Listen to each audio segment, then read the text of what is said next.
cloudy, with the rain in the northwest continuing.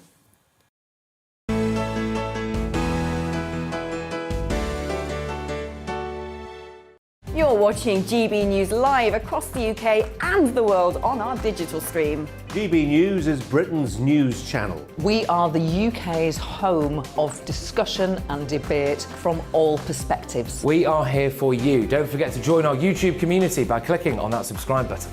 And if you want the GB News app, you can click and catch up on programmes anytime. We love to hear from you, so email us. gbviews@gbnews.uk. Thanks for being part of the GB News family.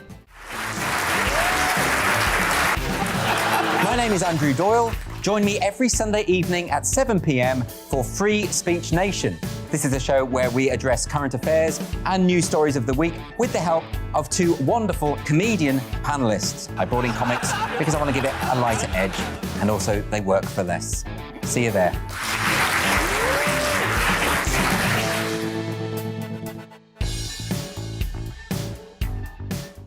Join my show Farage, 7 p.m. till 8 p.m. Monday through Thursday, and there you will get opinion, analysis, debate, and I'll cover stories that nobody else dares to touch. And then for the last 15 minutes, talking pints. We're over a drink. We have a civilised conversation with someone. We very often disagree, but we do it in a grown-up way. Come and join me on Farage.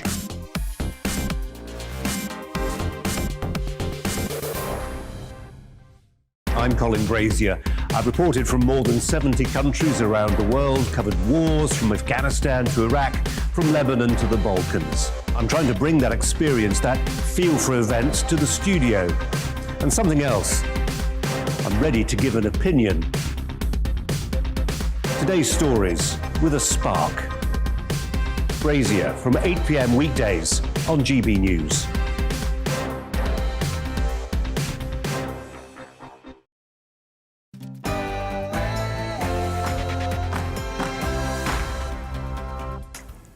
Good morning, you're watching GB News. Coming up today on the Political Correction, well, breaking news in the last half an hour that the Queen will not be attending the service at the Cenotaph. We'll bring you the latest on that. Also, nations agree a deal at COP26, but is it worth the paper it's written on? Yet more Tory sleaze accusations. This time Grant Shapps is in the dock over a lobbying row, and the outgoing Border Force boss says borders are just a pain in the backside. That plus plenty more after the latest news.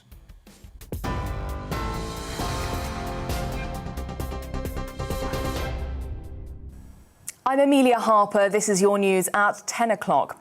The Queen will not attend the Remembrance Sunday service at the Cenotaph in London after spraining her back. Buckingham Palace says Her Majesty is disappointed to miss the event. The 95-year-old monarch had been under doctor's orders to rest for almost a month. Prince Charles will be laying a wreath on her behalf, commemorating those who lost their lives in conflicts.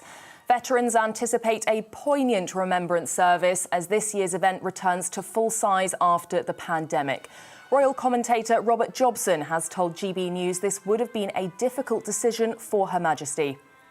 I think caused a little bit of concern amongst us all, although the palace are being, I think, as frank as they can be in this situation, specifying what is actually wrong with the Queen, which is something they wouldn't normally do. So I think they're trying to allay the fears there. But, you know, this is now becoming quite regular and having to pull out of engagements. And it's something that she'll be not wanting to have to do. There's no doubt about that. She's an active lady.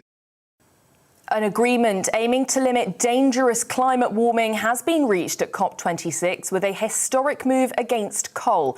The new Glasgow Pact commits over 200 countries to more climate action. But there is anger as leaders agreed to phase down, not phase out, the world's dirtiest fuel after a push by China and India. COP President Alok Sharma has called it a fragile win, but he's apologised to delegates after he was forced to change the language on fossil fuels. I apologise for the way this process has unfolded, and I'm deeply sorry. I think today we can say with credibility that we have kept 1.5 degrees within reach, but its pulse is weak. And it will only survive if we keep our promises. Because as Prime Minister Mia Mottley told us at the start of this conference, for Barbados and other small island states, she said, 2 degrees is a death sentence.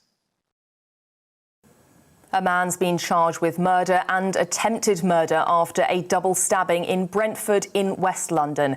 37-year-old Norris Henry has been charged with the murder of 20-year-old Ali Abukar Ali and the attempted murder of an 82-year-old woman.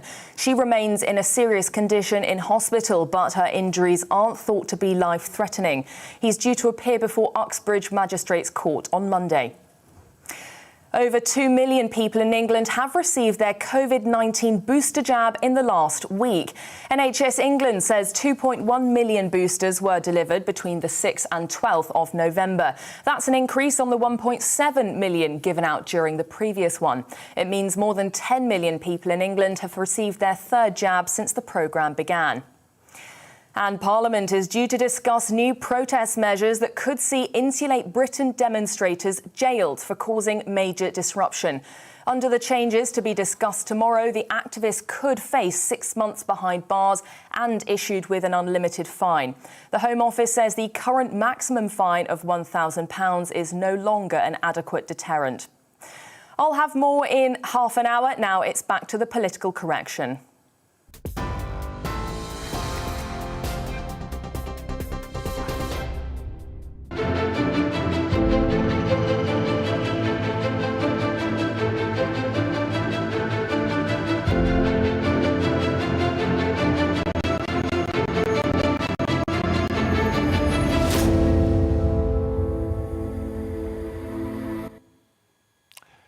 Good morning, everybody, and welcome to the Political Correction. It's me, Nigel Farage, here in the studio. Paul Embry will be joining us from home. Arlene Foster is at a Remembrance Day service in Enniskillen, Northern Ireland, and Jenna Davison is in her constituency of Bishop Auckland, where she also will be attending a local Remembrance service. And breaking news in the last half an hour is that the Queen will not now be attending the service at the Cenotaph. We will keep you updated on this. We're told it's because she's got a sprained back. Also coming up in the next couple of hours, another Tory sleaze row. This time, Transport Secretary Grant Shapps faces accusations he used taxpayers' money to pay a lobbying organisation to campaign against the government's development on local airfields. The outgoing border boss says borders are a pain in the backside. We'll look at why he is saying this. Plus, new data shows that more than 5.8 million patients are now waiting for routine surgery on the NHS. Are you one of us? One of them, rather. Let me know at GBNews at gbnews.uk or tweet at GBNews. This is the Political Correction.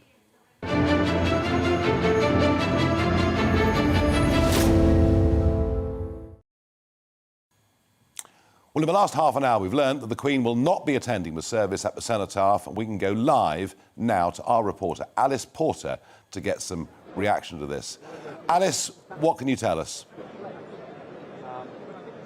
Hi there, good morning. Yeah, I'm just here at Horse Guards Parade, where we've of course heard the news in the last half hour that the Queen will not be attending the commemorative events that are taking place at the Cenotaph. It isn't the first time that the Queen has missed the event, but it is incredibly rare that this has happened in her very long reign. It has happened previously when she was pregnant and when she was travelling, but it is incredibly rare when she has missed the event. Of course, she has been in ill health over the last few weeks. She spent the night in hospital on the 20th of October, and after that was advised by doctors to rest. We understand that the injury she's had, the sprain to her back, is unrelated to the advice that she was given by doctors to rest. But of course, it's really, really significant. And we've heard from Buckingham Palace that she's understood to be disappointed not to be attending. Of course, this year, the Duke of Edinburgh would have been the first commemoration that the Duke of Edinburgh was not going to be attending. The Queen, as we know, was in ill health, but she had very much been firm that she wanted to attend. So, of course, it is very sad sad and significant, and I think she'll be very, very disappointed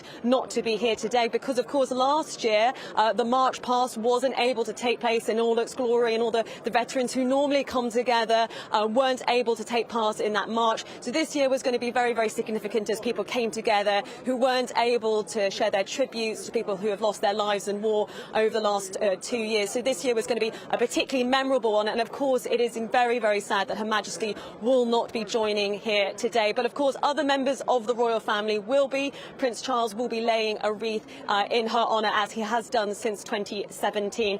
As you can see behind me, we've got the veterans who have been forming up here. They will be moving through the archway, they will be going on to Whitehall and moving down for the cenotaph, ready for the 2-minute silence. So we've had 10,000 veterans and servicemen and servicewomen who will be taking part in the march past today, which wasn't able to happen in its full glory last year. But one aspect of it which is particularly unique to this year is for the first time ever there is a youth column taking part in the march past, as young cadets, scouts, brownies are all coming together and will be taking part in the march. And one of them is Eliza Keeley. Eliza, thank you so much for joining me.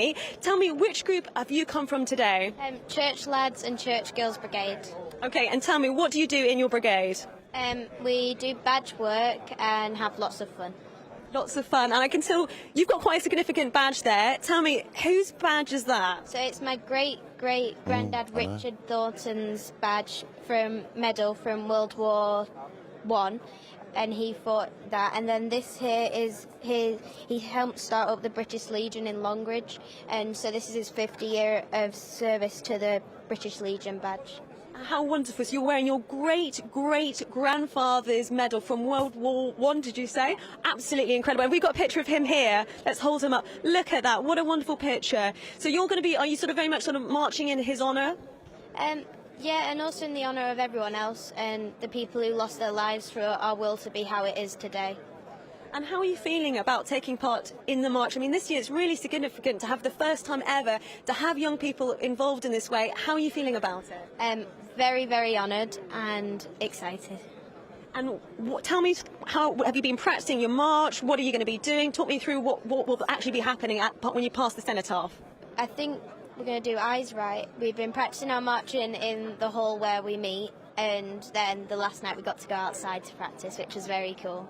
Well, you sound an absolute asset. I'm really pleased to have met you. Thank you so much, and thank you for showing us your wonderful great-grandfather's medal. Absolutely fantastic. Really, really special to have young people involved in this year's march past. As I say, last year it wasn't able to take place in its usual glory. It was only 24 people last year. This year it's almost 10,000 people are taking part. So really, really significant. As I say, the veterans are just moving through the archway now, moving through Whitehall onto the cenotaph, ready for the 2-minute silence, which will be commencing at 11 o'clock. Unfortunately, sadly, this year the Queen will not be present.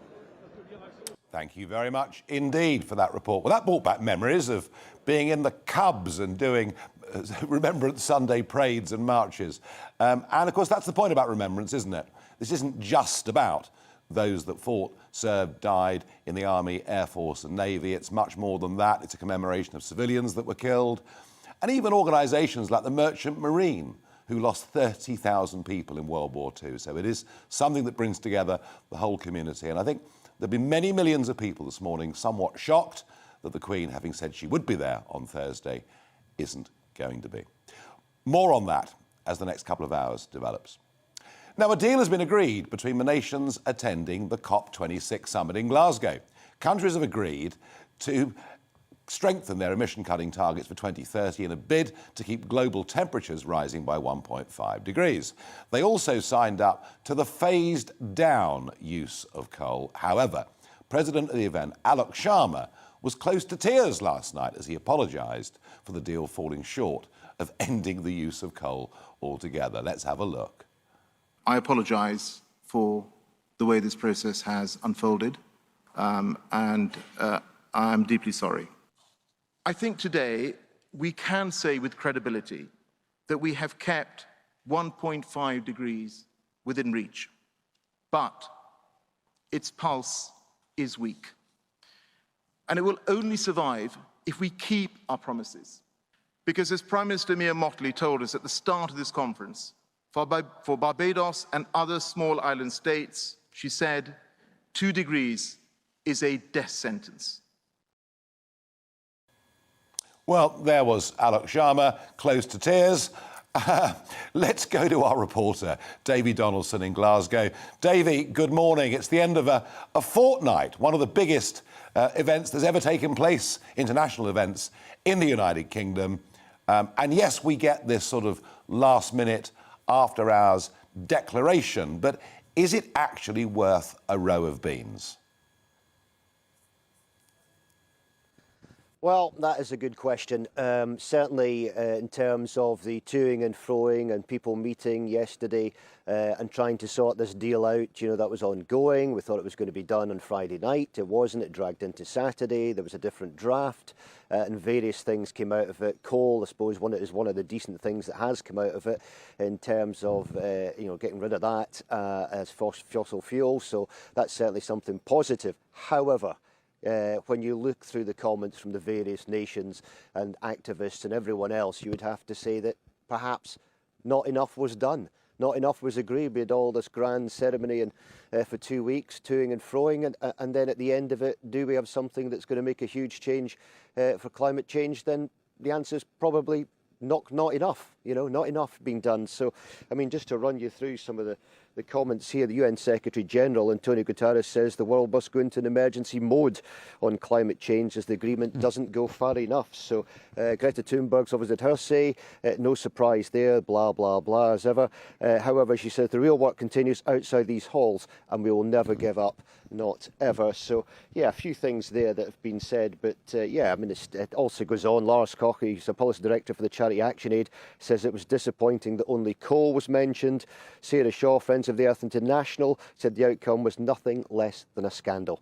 So, as you can see, certainly a lot of people very, very unhappy about, you know, what's happened at COP26 in terms of the agreement that's eventually been signed by all those countries.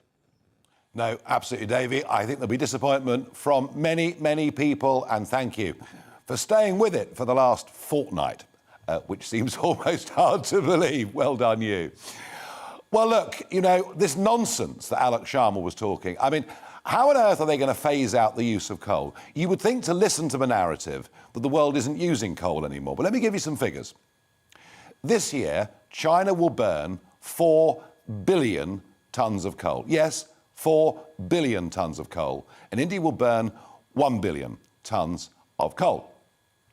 Coal consumption is going up, not down, across the world. Not that you'd know that, listening to these so-called wonderful announcements that have been made overnight. But here's the problem, here's the conundrum. If you've got hundreds of millions of people, indeed billions of people, living in poor countries, without electricity, without fridges, without you know, the wherewithal that the rest of us expect in the world in the 21st century, you have to provide them with affordable power. And the way you do that is by burning coal. If we were able to insist, we're not, but if we were able to insist that India and China didn't use coal, for example, we effectively would be saying to those living in the poor rural communities, you can never have the same standard of living as us. And that, I think, is the conundrum that faces everybody with this. Paul Embry is with us from home this morning. Paul, frankly, I'm not sure COP26 has achieved anything, has it? Well, I think you do have to ask yourself whether the whole thing hasn't been a real kind of damp squib. You know, this extravagant event, 25,000 delegates from across the world, and all hoping to sign some agreement, you know, that would save the planet. And it seems to have been pretty small fry, really, you know, what's been agreed. And it seems to me the whole thing isn't particularly legally binding anyway. So it seems to be a lot of warm words without any kind of underpinning of any sort of requirement on the big countries to deliver on what they want. So yeah, I mean, you also think whether or not these countries are paying lip service to it. You mentioned China and India, of course, and the US. You know, are they serious if they're not prepared to have a legally binding commitment? Are they just paying lip service to it? I think, to be honest, we need a more temperate debate. I think some of the hysteria that we've seen, we're telling our kids that the world is going to end, there's going to be a climate catastrophe. I think we have scientists and media commentators who are constantly presenting us with the worst case scenario. And it is, of course, a serious issue, climate change. We need to understand that, and it needs to be addressed. But equally, we can't have a situation where we're relying on unreliable renewables and the lights go out and working people are expected to pay through the nose for heat pumps and you know, electric cars, and whole industries and thousands of jobs disappear with the impact that will have on local communities. So my assessment, a bit of a damp squib, and let's have a more sensible and temperate debate going forward. Paul, I absolutely agree with that in terms of the temperate debate. And I have to say that, you know, St. Greta and Prince Charles constantly telling us that we're all going to die. The world is about to end. And I have to say, it's been the most enormous turn-off for the public. I was up in Sunderland with GB News on Thursday, talking to a lot of people about, you know, what matters to them. And this didn't even feature. Not one person raised COP26 with me. So I think you're right. I think it's been intemperate language. I think it's actually put more people off than it has attracted people. Now, coming up in a moment, we'll cross live to Arlene Foster in Enniskillen in Northern Ireland and Deanna Davison up in Bishop Auckland as they mark local Remembrance Day ceremonies.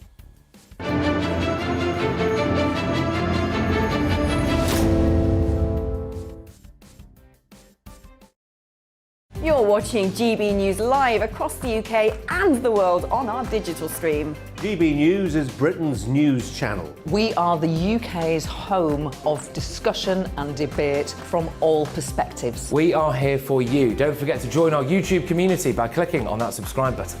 And if you want the GB News app, you can click and catch up on programmes anytime. We love to hear from you, so email us. gbviews@gbnews.uk. Thanks for being part of the GB News family. My name is Andrew Doyle. Join me every Sunday evening at 7 p.m. for Free Speech Nation. This is a show where we address current affairs and news stories of the week with the help of two wonderful comedian panellists. I brought in comics because I want to give it a lighter edge, and also they work for less. See you there.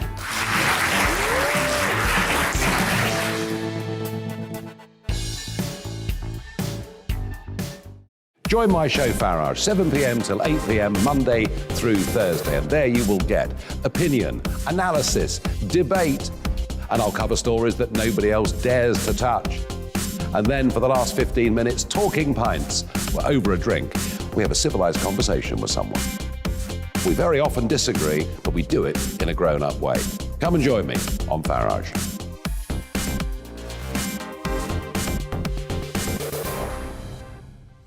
I'm Colin Brazier. I've reported from more than 70 countries around the world, covered wars from Afghanistan to Iraq, from Lebanon to the Balkans. I'm trying to bring that experience, that feel for events, to the studio. And something else, I'm ready to give an opinion. Today's stories with a spark. Brazier from 8 p.m. weekdays on GB News.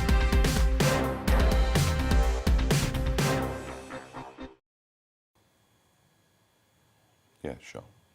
Sure, it's fine. Yes, well, it's Remembrance Sunday, but of course, whilst we're all talking about the fact that the Queen is not going to be there at the cenotaph, remember, there are thousands of individual services of varying sizes taking place right across the United Kingdom. And interestingly, I've noticed over the last few years, certainly where I live, there are more poppies on lampposts and displays outside churches than we ever used to see. I kind of think that maybe, whatever we think politically about the wars in Afghanistan and Iraq, it has brought home to a younger generation what the impact of war on people's lives can be. Now, I'm going to go and join Arlene Foster now, who is at a Remembrance Day ceremony in Enniskillen. Arlene, good morning. Good morning, Nigel.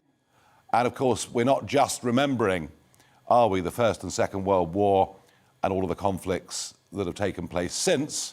but the appalling events that happened at that ceremony 35 years ago. Yeah, it's 34 years ago, 1987, since the Enniskillen bomb. And as with people right across the nation, as you've rightly said, people will join here and are just gathering together now for the ceremony at 11 a.m, where we will remember those who were killed in world wars and at other conflicts. But because of what happened 34 years ago, when the Provisional IRA planted a bomb and killed 12 innocent people here, it does have a special poignancy. And just before I came to you, Nigel, we had a very short little ceremony where the families of the Enniskillen bomb laid wreaths and laid their own tributes before the main ceremony takes place here at 11 o'clock. So it's always a very poignant day, always one that I want to be at, and I'm very pleased again to be here today. Yes, I mean, it truly was. I remember in 87, it truly was a most awful shock for everybody that a service like that would be disrupted by terrorism. So is this, in terms of what takes place in Northern Ireland on Remembrance Sunday, is this the kind of event that gets a lot of dignitaries to attend? Indeed, the main Northern Ireland event, of course, is at Belfast City Hall. But here in Enniskillen, for this past 9 years now, we welcome the Irish Prime Minister, the Taoiseach, who comes to join us. So Micheál Martin will be here today. The Secretary of State for Northern Ireland was to be here as well today, but unfortunately has COVID. So his number two, Conor Burns, will be here. The Shadow Secretary of State for Northern Ireland, Louise Hay, is going to be here as well. And we have the Veterans Commissioners. And of course, all those with their own personal memories. You're absolutely right. We're here as a nation, we remember today, but everybody will bring their own personal memories to the War Memorial here at 11 a.m. Yeah, and in a way, I suppose because of the Troubles and because of the sheer number of people that were killed and wounded during those years, I guess that plays a part in today as well in Northern Ireland, doesn't it? Oh, it does, absolutely. People come to remember those who have served, those who have paid the ultimate sacrifice, those who were injured. Unfortunately, we had so many people injured during the years of the Troubles. But don't forget as well, there are very many young people who still go off to serve in our army. So we'll remember those who served in Afghanistan. And I think because of what happened in Afghanistan this year, there'll be a particular poignancy for those who have members of their families who have served there. And so we'll be remembering all those who have served their Queen and country. And of course, we're very concerned about the fact that Her Majesty isn't able to go to the Cenotaph in London today. And I just want to send her my very best wishes from Northern Ireland. I know many of the people here in Northern Ireland will be very concerned that she's not able to go to that today. And of course, Northern Ireland, going back through, 250 years, in terms of the numbers of people from Northern Ireland that have served in the British military, Arlene. I mean, they really are astonishing numbers, and some very high-ranking people in British history, of course, born in the province. Absolutely. You think of Alan Brooke and people like that, of course, who have very strong links here to County Fermanagh. We have, I think, the highest proportion of people who go to serve in our armed services here from Northern Ireland compared to other parts of the United Kingdom. We're very proud of that. And that service continues, and I think will continue for a very long time. So do I. Arlene, thank you very much indeed for joining us this morning from Enniskillen. Now, the Tory sleaze row shows no signs, really, of going away. With every day that goes by, we get fresh revelations about people who've got one extra job or two extra jobs or even four extra jobs. An odd one today with Grant Shapps, who, of course, is the Transport Secretary and a very keen aviator, owns his own aeroplane. He's mad keen on flying. And it turns out that Shapps has been using public money to back a group that are trying to stop the building of houses on small airfields around the country. And here's the odd part, because government policy is to build lots and lots of houses, and yet the Transport Secretary is able to use taxpayers' money to fund a group that want to oppose government policy. I mean, you really couldn't actually make this stuff up. What is also very interesting is the extent to which, in the space of 10 days, little more than 10 days, Boris Johnson has gone from looking pretty much impregnable in terms of his leadership of the Parliamentary Conservative Party into looking very quickly, strangely vulnerable. And if you think back through the events of the last couple of weeks, had Owen Paterson taken his medicine, been suspended from Parliament for 30 days, the story would have been that one Conservative member of Parliament had abused the rules, and that would have been the end of it. But because the decision was made in Downing Street to defend Paterson, suddenly it's opened up a whole can of worms. There are well over 100 Conservative MPs who've got second jobs on top of being members of Parliament. Some of them earn considerable sums of money. As a result of what Boris did over Owen Paterson, it may well be a lot of those jobs will be ruled out. They will not be allowed to do them in the future. So you've now got a significant number of backbenchers who feel their second incomes, in many cases much bigger than their parliamentary incomes, could, before the end of this Parliament, be taken away from them because of the judgment of the Prime Minister. And that puts him in quite a vulnerable position. The other interesting rift that has developed within the parliamentary party, and split parties are never healthy, is you've got a kind of Tory old guard.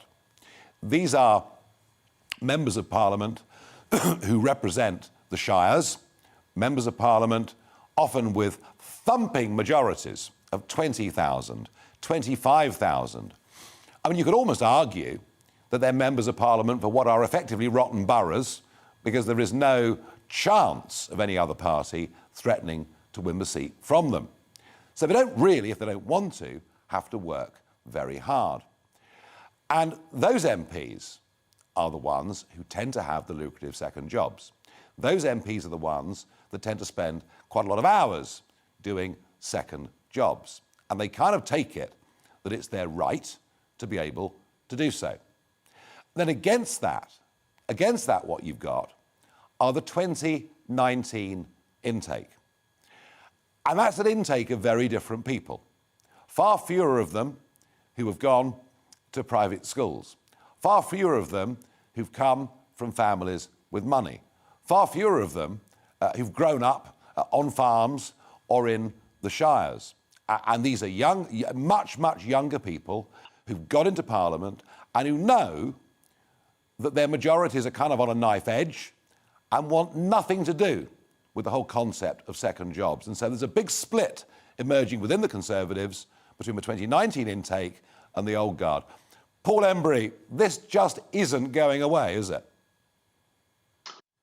No, it isn't. And it is the sort of thing that the public rightly gets angry about. They send people to Parliament to represent them, to be their voice in the corridors of power, and they expect people to dedicate their full time to that particular role. And an MP's job, I think, if it's done properly, is a very busy job. And it's a job where you have a lot on your plate. You're not just taking an interest in your own constituency issues, but you're also making important decisions and making arguments in the chamber on, national affairs and sometimes international affairs and economic issues, etc.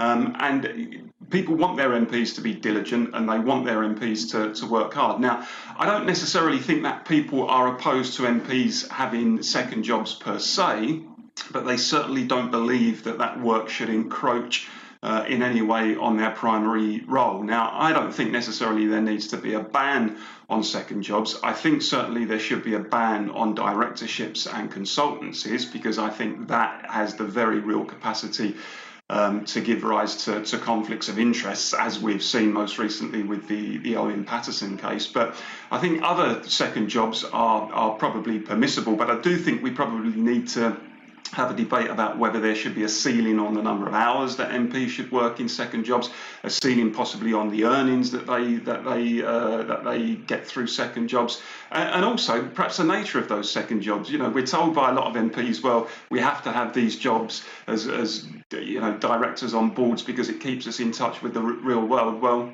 I would say if you want to stay in touch with the real world and the world of work, then perhaps go and work in a call centre for a week, or perhaps go and do a job in the gig economy, delivering pizzas or whatever for a week. Then you'll really see what it's like to have to subsist on low wages and poor conditions in the workplace. So this is a very serious issue. I think it is something that the public takes an interest in, and MPs have got to get this one right, because at the moment it's got a very nasty stench about it. Yeah, there's one slightly odd thing, Paul, isn't there? That on the one hand, the public hate career politicians. They want people with real experience of the world. But on the other hand, they don't really want them doing second jobs either. So, I mean, it's a kind of you can't win either way. But I think the point you make is the interesting one. You know, if you're, let's say, a vet or a GP or a professional in some way, perhaps a lawyer, you know, you can carry on doing work whilst you're still an MP. And actually, in many ways, you should do that. Otherwise, you might fall behind over the course of 10 years or however long you serve in Parliament. I think where the problem comes, it's with those who take directorships of companies with whom they've never been associated previously, who are directly affected by legislation that is made in Parliament. And I agree with you there. That does not look right. But it's not easy, is it? It's not easy to put a rule in place that is fair to everybody. No, it's not, and it's a bit of a minefield to navigate. But as I say, I think yes, absolutely, an outright ban on directorships and consultancies. I think that's a no-brainer in light of recent events, and actually should have been done before now.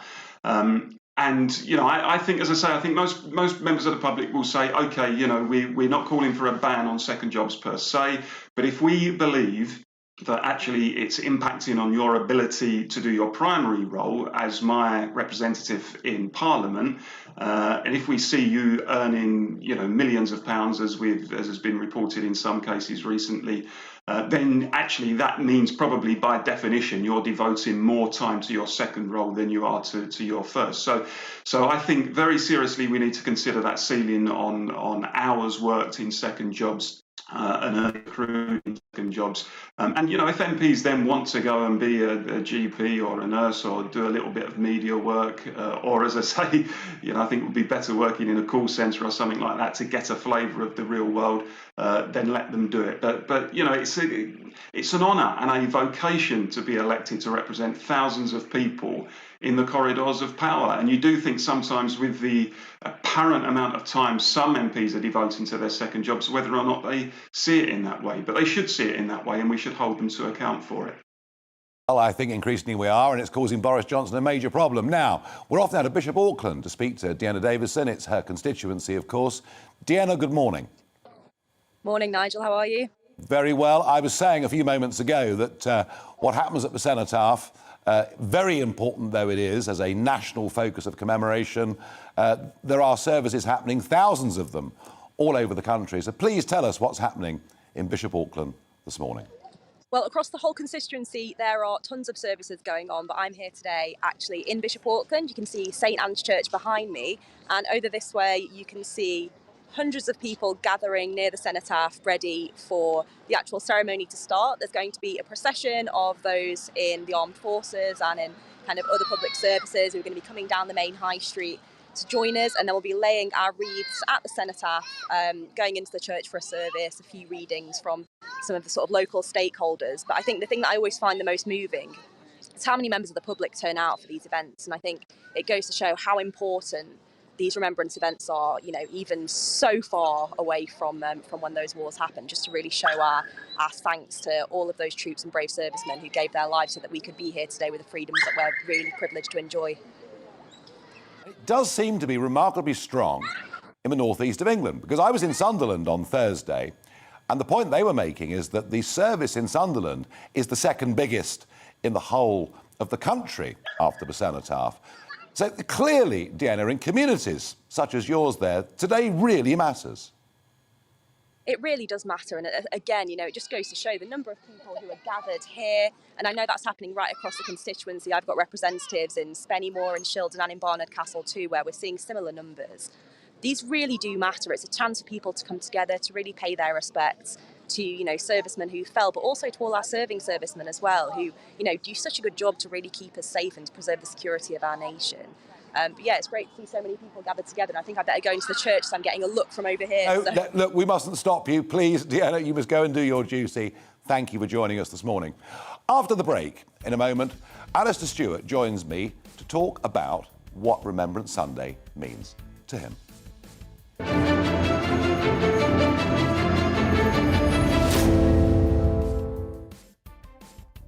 You're watching GB News live across the UK and the world on our digital stream. GB News is Britain's news channel. We are the UK's home of discussion and debate from all perspectives. We are here for you. Don't forget to join our YouTube community by clicking on that subscribe button.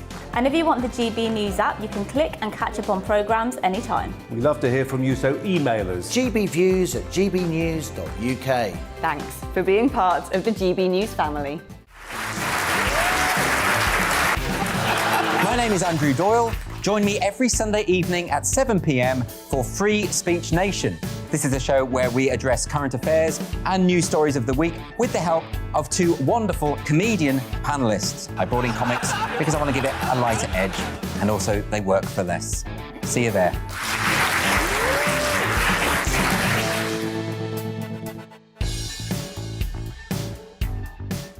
Join my show Farage, 7 p.m. till 8 p.m. Monday through Thursday, and there you will get opinion, analysis, debate, and I'll cover stories that nobody else dares to touch. And then for the last 15 minutes, talking pints. We're over a drink. We have a civilised conversation with someone. We very often disagree, but we do it in a grown-up way. Come and join me on Farage.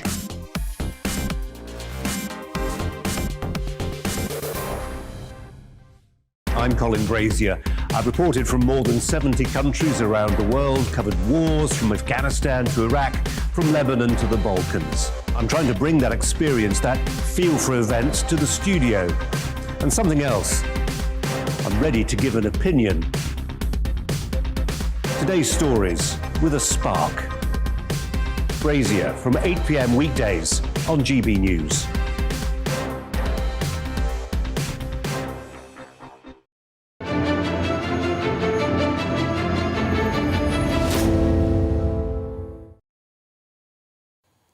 Well, it's Remembrance Sunday, and it's something that means a lot to many, many millions of people. And it's funny, you know, because we're surrounded by monuments and memorials to our past and our history, and we walk past them or cycle past them or drive past them every day without giving them a thought. And I was coming into the studio this morning, and I went round Hyde Park Square. I passed the Australian Memorial, quite a relatively new memorial, but one with the name of every settlement in Australia that lost somebody in the wars. And it made me think that 40% of our contribution in two world wars came from countries that we now know as the Commonwealth. Then I went a little bit round the square, and there was the Boy David, the monument to the Machine Gun Corps. And to think that in World War I, if you volunteered for the Machine Gun Corps, your life expectancy in action was 28 minutes under fire, yet people joined it. And I think this is all around us, and yet we kind of don't notice it very much. Alistair Stewart's joining me. Alistair, you get my point about all these civic memorials, yes. And we kind of, just because it's part of our everyday life, perhaps don't think about them, and maybe this is the one week of the year when we can, and perhaps when we should. Yes, I mean, it's very much, as I explained to you when we were chatting earlier, steeped in my psyche, in my memory, because my paternal grandfather fought in the First World War with the Highland Light Infantry, a regiment, sadly, that no longer exists because of mergers and cutbacks. My father was in the Royal Air Force. He was just too young, thank God, to get involved in the Second World War, because, as you pointed out, the life expectancy of those gunners, but also in Bomber Command, it was pretty brutal as well. The figures astonishing for Bomber Command? I mean, 125,000 men in total served, of whom 56,000 were killed. Yes. But a lot of the last 20,000 or so were people that came in right at the end for a few missions. So really, you had a 50% chance of being killed. Absolutely. And it's often said, you know, that the First World War was won on the playing fields of Eton. My eldest son, as you know, was at Winchester College, and there is a memorial garden within the college because a generation of the best and the brightest was wiped out, and a lot of them in fighter command. you see the films and the pictures of these incredibly young fellows with their cravats and what have you, didn't make their mid-20s. No. Just staggering. But to me it matters enormously, and also the Royal British Legion. My mother, who was in the Wrens, so she was in the Navy, and again, too young to serve, but she did her bit. She, when Dad retired, then got involved with the Royal British Legion, and she was on the National Committee of the Women's Section. And I think it is worth remembering, as we saw last night at the Festival of Remembrance, those young women and children walking steadily down the steps to the centre field are the widows and orphans of men and women who have died recently in Afghanistan, in Iraq, a little further back, Northern Ireland. It wasn't just Flanders and Dunkirk. Yeah, I mean, I kind of thought 20 years ago, because I've always, I mean, like you, my family always observed this day and thought it mattered a very great deal, and through that and through school, it was drilled into me that this was something that really did matter, and perhaps why it mattered. But I kind of thought 20 years ago, perhaps, given the advancing years, it would sort of slowly fade away. But it almost feels like it's gone the other way. It almost feels like there are more people attending these thousands of local ceremonies around the country. And I think that's got to be, hasn't it, the impact of Iraq and Afghanistan? I think so. And the other thing is that it's a volunteer army, navy and air force now. And therefore, if your loved one did die in Iraq or Afghanistan, he or she chose to be there, chose to wear the uniform, chose to fight for their country or in the interests of their country. And I think that's quite an important distinction as well. But one step back to something you said there, those village memorials, so simple, but with names again. It's people who lived and worked. It was the baker, the candlestick maker and what have you. And I think for communities like that nowadays, still to remember it is phenomenal. The thing I wrestle most with, though, is that the First World War is the war to end all wars, and of course that has not been the case. And I'd just like a little bit more edge from people like Nick Carter, who's been out, the Chief of the Defence Staff, doing interviews today, and others, and that is to remind those youngsters that you described so eloquently there, that war sometimes is necessary, but should, wherever possible, be avoided, because it is bloody and it is deadly, whether it's shells and bombs or nuclear, biological and chemical weapons that I had to gear up against when I covered the first Gulf War. Yes, of course. No, of course. And finally, Alistair, the Queen is the last global leader with a direct link with World War II. Yes. She wore uniform in World War II. She knew members of the royal household who went overseas and were killed fighting. Of course, her husband was, mentioned in dispatches in the Royal Navy in World War II. And her mother, the Queen Mum, lost a brother in the First World War. Killed at Loos. Yes. That's right. Body never found. Yeah. So this is a very big deal for the Queen. And not only is she the last global leader with a direct link to World War II, but she's been our monarch for almost 70 years. Yes. And this was quite a shock this morning, wasn't it? It was a shock. I mean, it was a shock to us as people who've been looking forward to celebrating the fact that after a tough time, not least the loss of her dear husband, but a tough time medically and a tough time with the family. We don't need to go into that because it's not the day to do that. And I think we were all talking, weren't we, that this was a moment of celebration for her. Sombre, quiet. She'd stand there at the Foreign Office window on the balcony, looking sombre with her 5 poppies for all of the armed services. And I think it would have been a fillip for her, a lift.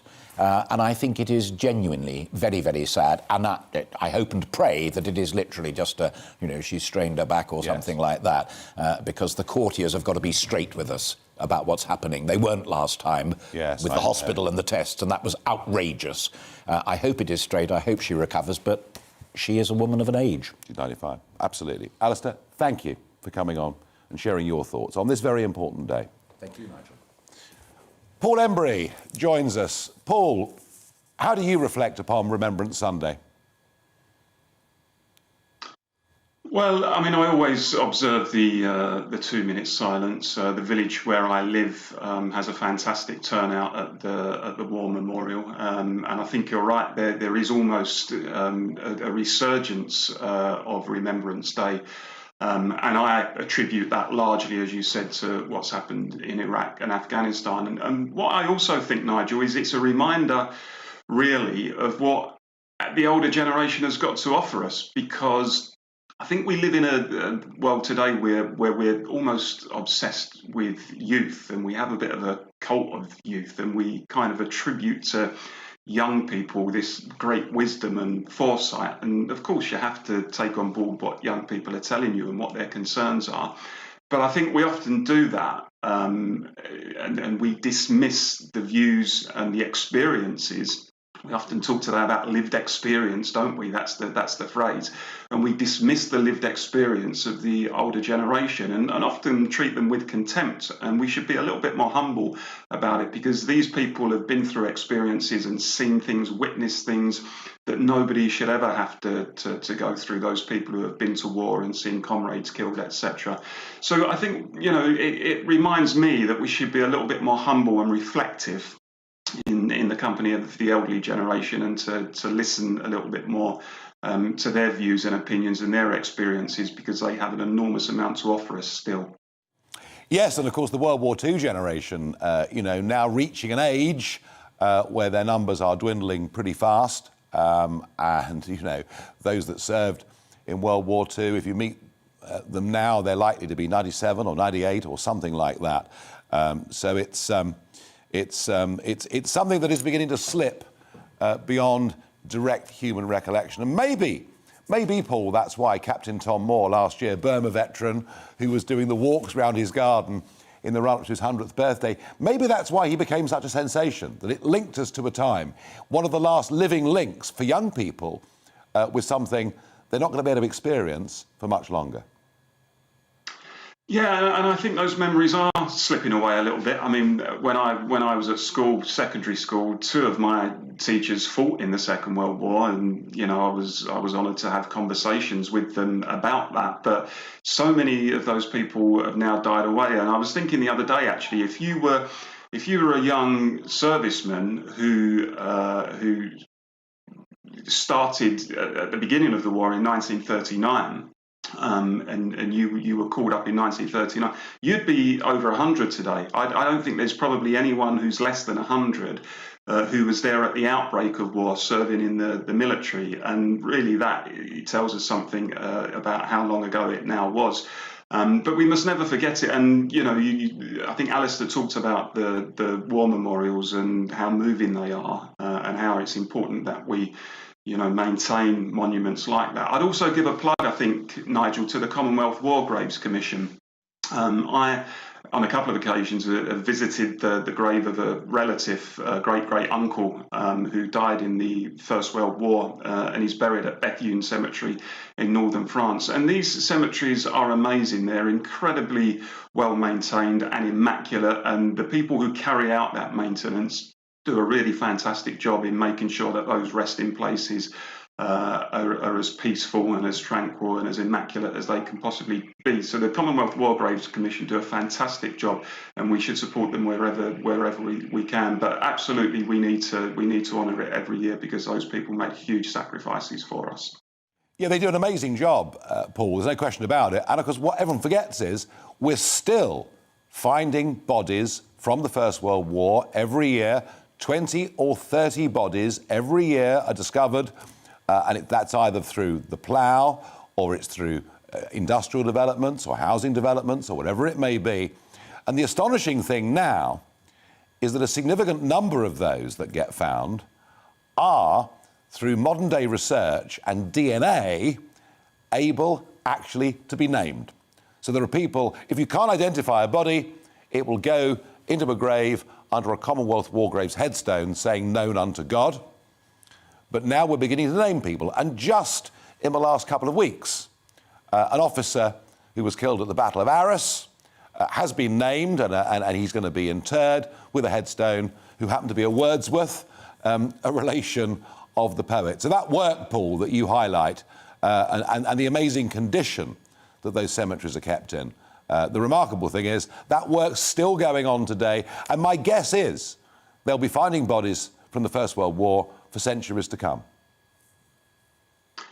Well, I recently read a book about Passchendaele, which was, arguably the most brutal and bloodiest battle of the First World War. And it was incredibly graphic, what went on. And I know you're a bit of a military historian, Nigel, so you know all of this, but the conditions at Passchendaele, with soldiers and horses in some cases literally drowning in the mud.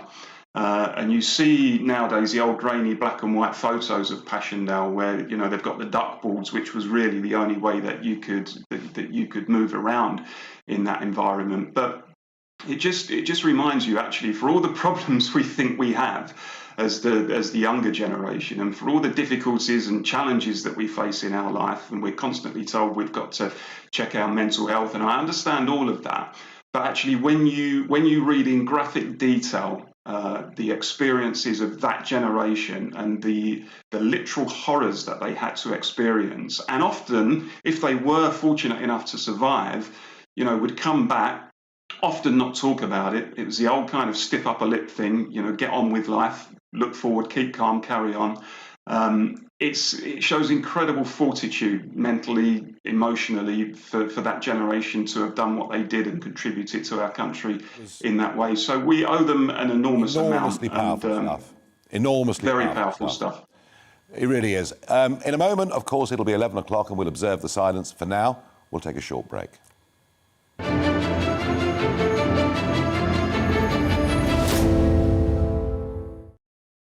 You're watching GB News live across the UK and the world on our digital stream. GB News is Britain's news channel. We are the UK's home of discussion and debate from all perspectives. We are here for you. Don't forget to join our YouTube community by clicking on that subscribe button. And if you want the GB News app, you can click and catch up on programmes anytime. We love to hear from you, so email us. gbviews@gbnews.uk. Thanks for being part of the GB News family. My name is Andrew Doyle. Join me every Sunday evening at 7 p.m. for Free Speech Nation.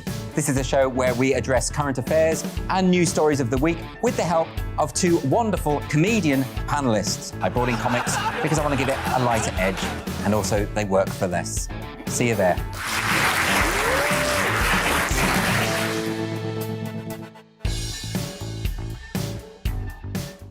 Join my show Farage, 7 p.m. till 8 p.m. Monday through Thursday, and there you will get opinion, analysis, debate, and I'll cover stories that nobody else dares to touch. And then for the last 15 minutes, talking pints. We're over a drink. We have a civilised conversation with someone. We very often disagree, but we do it in a grown-up way. Come and join me on Farage.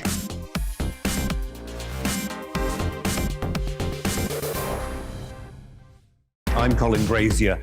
I've reported from more than 70 countries around the world, covered wars from Afghanistan to Iraq, from Lebanon to the Balkans. I'm trying to bring that experience, that feel for events, to the studio. And something else. I'm ready to give an opinion. Today's stories with a spark. Brazier from 8 p.m. weekdays on GB News.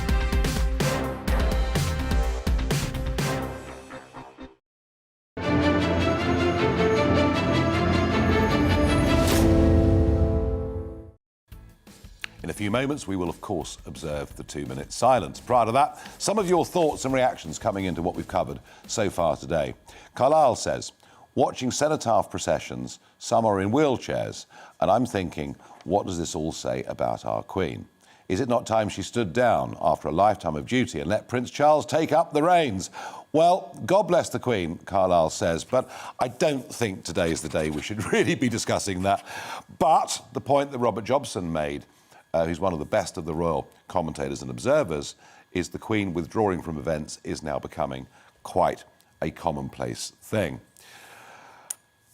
Brian says, especially on a day like today, Boris should be embarrassed, saying the French should do more to protect our borders. We can't rely on them.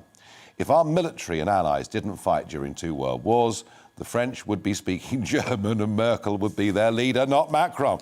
Well, Brian, being controversial this morning, I guess, if nothing else, perhaps worth remembering when we talk about France, that in terms of the First World War, the losses France took were far, far bigger than ours. Perhaps a reason why they fell relatively quickly in 1940. On COP, Brian says, as India and China are refusing to cut down on their use of coal, Greta should get over there to protest. Yes, she really should, but maybe she should cut out the foul language. That would be quite a good idea, wouldn't it, really? Bill says, what a complete load of nonsense, a complete waste of time and taxpayers' money. In the real world, we all know this is all about tax increases by stealth in the name of the planet. Well, if it's not tax increases, then it certainly is going to be very expensive for people. So we're about a minute and a half away from 11 o'clock, and this is the moment, as I've said already, when not just at the Cenotaph in London, but at thousands of events, large and small, all over the country, people will go silent. And there will be some with buglers and those in uniform, and of course we see the extraordinarily well-done parade that takes place in Whitehall at the Cenotaph, but in many other parts of the country, of course, there'll be much more modest ceremonies, perhaps attended by a few dozen people. Today, of course, as it feels post-pandemic, there'll be 10,000 people marching past after the wreaths are laid. Prince Charles, of course, laying the wreath on behalf of the nation. And 10,000 will march past, veterans, all sorts of other organisations, bus drivers will be represented because many of their people went gave service in the wars. The Merchant Marine, who I mentioned earlier, will be represented, and so many more, including, and I think it's a good thing, that we've got some of the young, whether it's Scouts or Brownies or Cubs or whatever it is, that's a good thing as well. In a moment, we'll cross to Birmingham, where we'll mark the 2-minute silence.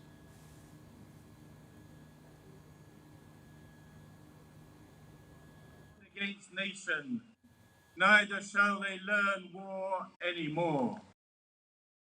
And so as we fulfill our promise to remember them, we turn to our order of service, as I say, as we commit ourselves to work for peace on earth and reconciliation among the nations. Let us remember before God and commend to his sure keeping those who have died for their country in war, those whom we knew and whose memory we treasure, and those who have lived and died in the service of humankind.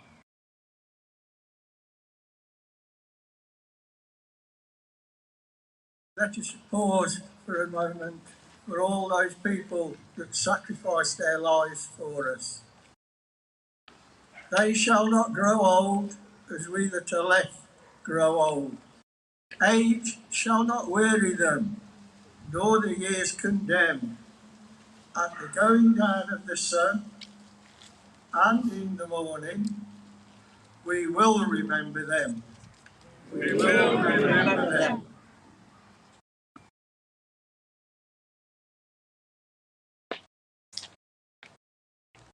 Right, jump! Thunderbird! Ready? Thunder!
2-minute silence in Birmingham, and something that was observed at thousands of ceremonies right across the country. You may have noticed that Birmingham went to the 11 o'clock silence slightly later than perhaps anticipated, but that's not the point. This all started, of course, because it was the 11th hour of the 11th day of the 11th month of 1918 when the armistice came into effect. Well, following on directly from that, Labour Shadow Defence Secretary John Healey has been busy out meeting armed forces veterans to learn how better to support ex-service personnel with mental health problems. It's estimated that 7% of veterans suffer with post-traumatic stress disorder, much higher than the rates in the general public. Labour is promising £35 million to boost mental health care within local authorities and through charities, money that until recently was used for Ministry of Defence interpreter contracts in Afghanistan. From Mansfield, our East Midlands reporter, Will Hollis, has more. Despite leaving the battlefield long ago, many British soldiers continue to endure the horrifying effects of war. Some of their wounds can't be seen. PTSD, post-traumatic stress disorder, affects 7% of UK veterans. It's a much higher figure if you served a combat role in Afghanistan or Iraq. In Mansfield, support sessions like this help ex-soldiers manage the daily struggles. As a young man, David joined the Northumberland Fusiliers, and in 1974, he fought in Northern Ireland. Now he's aged 71, and PTSD is not only a part of his life, but also his wife's. Rosalind says that conflict trauma puts an intense strain on relationships. It's not very easy because you don't know what you're letting yourself in for. Basically, you've got to pray and hope that you can work together. But it doesn't work always you work together because one or the other can't put up anymore. So it's usually the wife who suffers or the girlfriend or the partner because there's so much power for that person, so much temper fired at them, you just don't know where to turn. David wants more support for veterans like him. I think a lot of it is with civilian doctors. You go to your civilian doctor, he doesn't know how to deal with it because they're not, they're not that medically trained. It's not like in your regiment, you can go to your doctor in the regiment, your doctor knows how to deal with you. Because, as I said, he's military himself. He's in Bosnia, he's in Ireland or wherever you are. He knows what the situation is around you. But you go to a civilian doctor, he doesn't know what you've gone through or anything else. Joining the group today, Labour's Shadow Defence Secretary John Healey. Labour's promising £35 million in mental health funding. We heard in the discussion this afternoon how many forces personnel and veterans suffer from mental health problems. And I'm really shocked the government still is only this year putting in 20 million to support those veterans with mental health problems. We could do a lot more, we could do a lot more now, and we've got a plan to boost that by £35 million. So we take the money that would have been training interpreters in Afghanistan, which we don't now need for obvious reasons, that should be switched straight into the sort of help for the groups that would be alongside and help some of the service people who have real serious PTSD problems get their lives back together again and rebuild beyond the forces. Mansfield's Labour Mayor says his council already puts extra emphasis on supporting local veterans, but more funding will always help. We think it's really important that people who have served their country and been in traumatic situations should be able to get housing when they come out. And so they go straight to the top of our housing list by putting things in place at the highest place in government, and us being able to help locally will enable these people to make that transition and get by in everyday life. There should be more respite centres opened so that veterans can probably spend a couple of months, even if it's only 2 months to 6 months, in a centre with people like themselves and experienced people experienced in mental health, to put them back on the right track, if possible. The Ministry of Defence does provide a variety of support for veterans, but says that in a crisis, it can direct towards somebody that can help in that instance. On Remembrance Sunday, we think of the men and women who gave their lives for our freedom, but it's important not to forget those who still suffer because of their own sacrifice. Will Hollis, reporting from Mansfield in the East Midlands.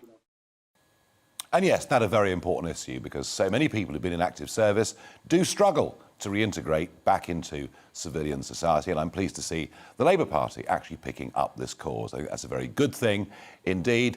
I'm certainly struck whenever I go to America, the level at which they support veterans. They revere people who've given service to their country, and we've been very, very bad at this over the years, and I just hope we are now getting better. Now, Alice Porter has also been out speaking to veterans. Mervyn Kirsch is a 97-year-old Jewish veteran who served in the Second World War, fighting against the regime, which unleashed unspeakable horrors, of course, against his people. Mervyn spoke to Alice about what he experienced and what Remembrance Sunday means to him.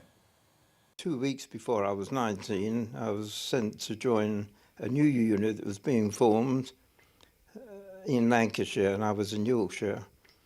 I made the journey across in terrible weather, mud, thick mud everywhere, and icy cold winds, only to be told that I was 2 weeks too young. I should go back and wait 2 weeks. They wouldn't let me wait there. So I went back with signposts on the railway station saying, "Is your journey really necessary?" Anyway, I came back 2 weeks later, and then I started as a unit for what we called the Second Front. D-Day didn't exist at that moment. And I was very pleased because the war, as far as I was concerned, was a very personal one. Anyway, I joined it and we trained, and I moved. A terrible time, the first 3 months in that terrible conditions, and the way we were treated, I was treated. I seemed to be on duty 5 days every week at night. And then we moved to Shropshire, and then a couple of weeks later to the south coast, near the south coast. And we waited. We had a recce party, 10 men of all ranks, who were chosen to go to wherever we were going, to the beaches, is all we knew, to go there first to find a suitable place for 1,000 vehicles and to house 200 drivers and the officers, of course. And why was the war so personal to you? Well, I'm Jewish. That made it very personal. The war started for me when I was 12. And it was obviously going to be a war. Everyone saw it except Chamberlain. But the surrendering, the toadying to Hitler all the time and not preparing, in fact, in the early part of the days of Chamberlain, before Chamberlain, we were already disarming, which was so stupid because a bully will only attack somebody who's he thinks is weaker than himself. And I say that now, I say it over and over again wherever I talk. Be strong, be prepared, have strong defences, and you won't be attacked. Anyway, we did then, and it was obvious there was going to be war. But and then it came, and we heard what was going on in Germany, and that was enough. And being Jewish, what was your experience like when you liberated Bergen-Belsen? I didn't liberate it. I was a few days after, and I wasn't allowed in because they were busy trying to disinfect it. In the end, they burned it down. But I saw the people who were able to walk coming out. They were all determined to go to what the British called Palestine and have an independent state to decide their own future. And that was every one of them except one that I spoke to. I spoke to dozens. Rather pidgin English, pidgin French, and a few words of German, but we managed to make ourselves understood. That was Alice Porter, and those interviews are really important because, as I said earlier on this morning, the number of people who served actively in World War II is diminishing pretty rapidly. Now, another big story this morning is the National Health Service waiting times. 6 million people now waiting for a procedure of some kind or another. I know it's something that Paul Embry feels very strongly about indeed. Yeah, Nigel, as you say, 6 million people now on the NHS waiting list for treatment, the highest number on record. We're also seeing records in terms of ambulance response times, A&E waiting times. So a very significant story. And yes, I think there are all sorts of issues as to why it's happened. I think we need to have serious debate in the country about how we treat our NHS staff, the fact that we've got something of a recruitment crisis at the moment, the fact that there's a crisis in social care, which has a very significant knock-on effect to the National Health Service. How we pay people, of course, is a big issue. But it strikes me, actually, that probably one of the most significant factors here is that the impact of COVID and the impact of lockdown. And in some respects now, it's the lockdown bill landing on the doormat. And it seemed to me at the time that there was a very narrow debate about lockdown, where people just talked about the merits of it for the time without actually thinking about the consequences in the future. And some people did try to argue at the time, look, this is going to have a huge effect on people's health, with people not being able to have their treatments, with operations being cancelled, with things like undetected cancers and heart disease and so on. And I think that is now beginning to filter through, which is why we're now seeing these very significant increases in the waiting list. So, you know, that I think is a major thing, goes to the heart of the whole debate about the NHS and how we fund our National Health Service, how we treat people inside the National Health Service, and frankly, what we're going to do about it. No, it worries me, Paul. I begin to think that was the cure worse than the actual disease, given the way these numbers seem to be exploding upwards. Well, joining us to discuss all of this is Dr. Katherine Millington-Sanders, NHS doctor and educationalist. Katherine, good morning to you. Good morning, Nigel. So we just see these numbers relentlessly heading up, and I know we've heard from the Chancellor that there's extra funding going into up to 100 diagnostic centres all over the United Kingdom. Is the National Health Service ever going to be able to catch up with this, or is the worst case scenario that we head up towards 10 million and more people waiting for procedures of some kind? Is that the likely outcome of all of this? So first, I want to clarify, I'm not taking this from a political standpoint. My principal and overriding concern is for our patients, and the NHS does and continues to do remarkable work with staff working around the clock, incredibly hard to care for people. It can never be infinite, though, and it's clearly under enormous pressure with persistent underfunding, and that well precedes COVID. So you've mentioned the sort of more than 6 million people are waiting, the increasing ambulance demands, and the response times are actually sort of increasing as well. So all of that is a significant concern, but let's also balance with what we are doing. So we have over 300 million patient consultations with general practice each year. We've got over 23 million A&E visits. A&E attendances in October 21 were actually slightly lower in 2019, so there were about 2 million attendances in accident and emergency, and emergency admissions in October 2001 were about 500,000, and they were 8.2% lower in 2019. So we're doing a lot of things that are doing really well. When it comes to the waiting times, as you've said, they are putting in for people sitting at home watching this. I mean, it's really important we are putting in these community hubs, so we're putting extra capacity. I think the thing for me that is really, that needs very clear addressing, and Paul, you've just mentioned about social care, but it's across the whole of the NHS, is capacity in our workforce. We've got an extremely tired workforce because of COVID. I think we were tired to begin with, but now we are very, very tired.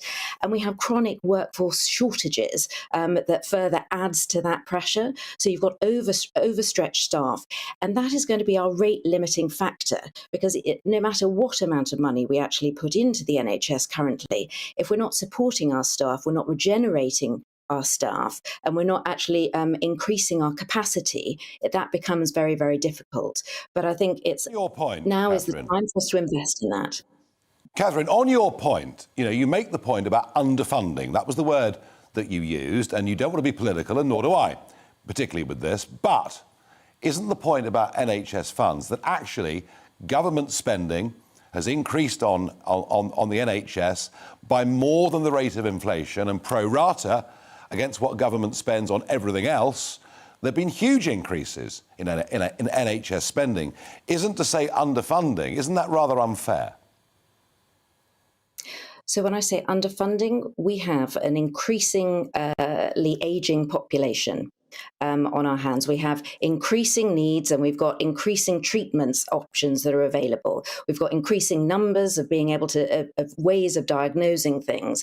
So we've also got an NHS that is moving at pace with an ageing population. So that needs significant investment. I mean, definitely from a general practice, my background as a GP, that has been significantly underfunded for decades. And I think the crucial part about COVID is that we have seen this now test and put under pressure underserved practices, underserved primary care particularly, and that needs to be addressed very quickly, particularly the workforce shortages.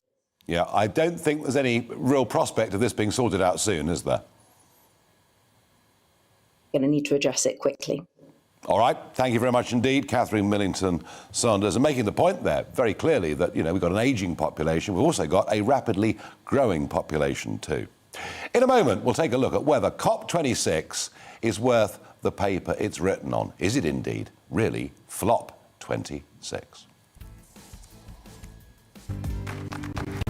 Well, looking ahead at the weather then, and UK is looking rather cloudy. Rain and brisk winds across the far northwest of the country. Across the southwest, any fog patches clearing to give a fine morning, some sunny spells as well. And then by lunchtime, clouds starting to increase but remaining dry. Cloudier skies across the southeast of England, perhaps a few light rain showers from time to time.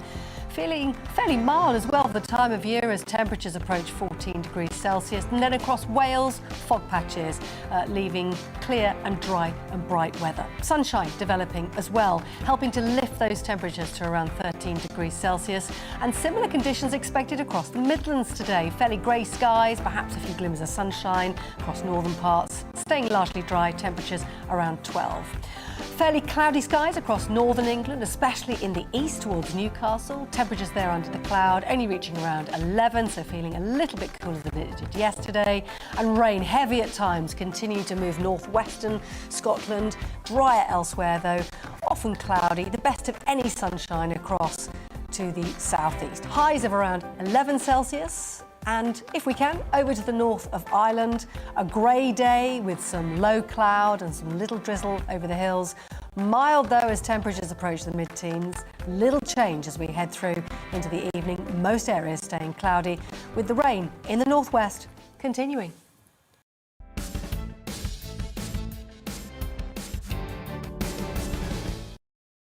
You're watching GB News live across the UK and the world on our digital stream. GB News is Britain's news channel. We are the UK's home of discussion and debate from all perspectives. We are here for you. Don't forget to join our YouTube community by clicking on that subscribe button.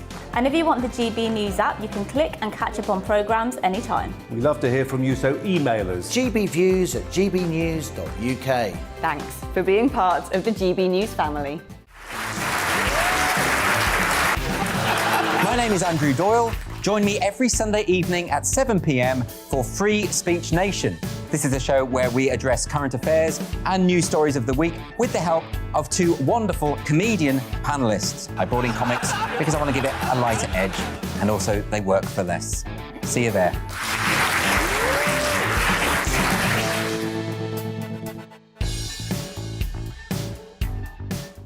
Join my show Farage, 7 p.m. till 8 p.m. Monday through Thursday, and there you will get opinion, analysis, debate, and I'll cover stories that nobody else dares to touch.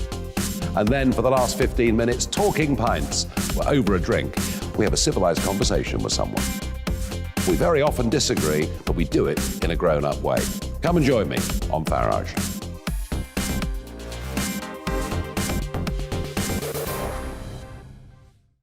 Colin Brazier. I've reported from more than 70 countries around the world, covered wars from Afghanistan to Iraq, from Lebanon to the Balkans. I'm trying to bring that experience, that feel for events, to the studio. And something else. I'm ready to give an opinion. Today's stories with a spark. Brazier from 8 p.m. weekdays on GB News. Join us for the Political Correction. We're here every Sunday to correct politics and put you, the people, back in charge. We talk about all areas of the United Kingdom, including Northern Ireland. Our debate goes way beyond the Westminster Village. It's about the real country. It's about your opinion. So please, we want you to tell us what you think. This is the Political Correction. Every Sunday morning from 10 a.m. here on GB News.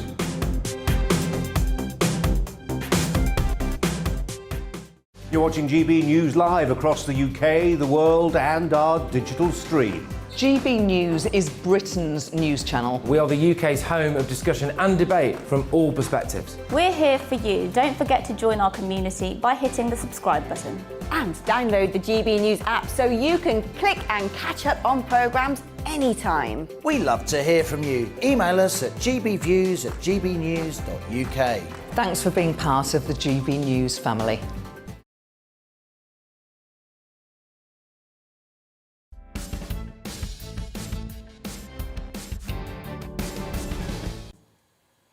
A deal has been agreed between the nations attending the COP26 summit in Glasgow. Yes, countries have agreed to strengthen their emission-cutting targets for 2030 in a bid to keep global temperatures rising by 1.5 degrees only. They've also signed up to the phased-down use of coal. However, the president of the event, Alok Sharma, was close to tears last night as he apologised for the deal falling short of ending the use of coal altogether. Let's have a look. I apologise for the way this process has unfolded, and I'm deeply sorry. I think today we can say with credibility that we have kept 1.5 degrees within reach, but its pulse is weak. And it will only survive if we keep our promises. Because as Prime Minister Mia Mottley told us at the start of this conference, for Barbados and other small island states, she said, 2 degrees is a death sentence. Well, I have to say, it's Flop 26. They're living on a different planet to reality. There he is talking about coal. The fact is, annual coal production is increasing.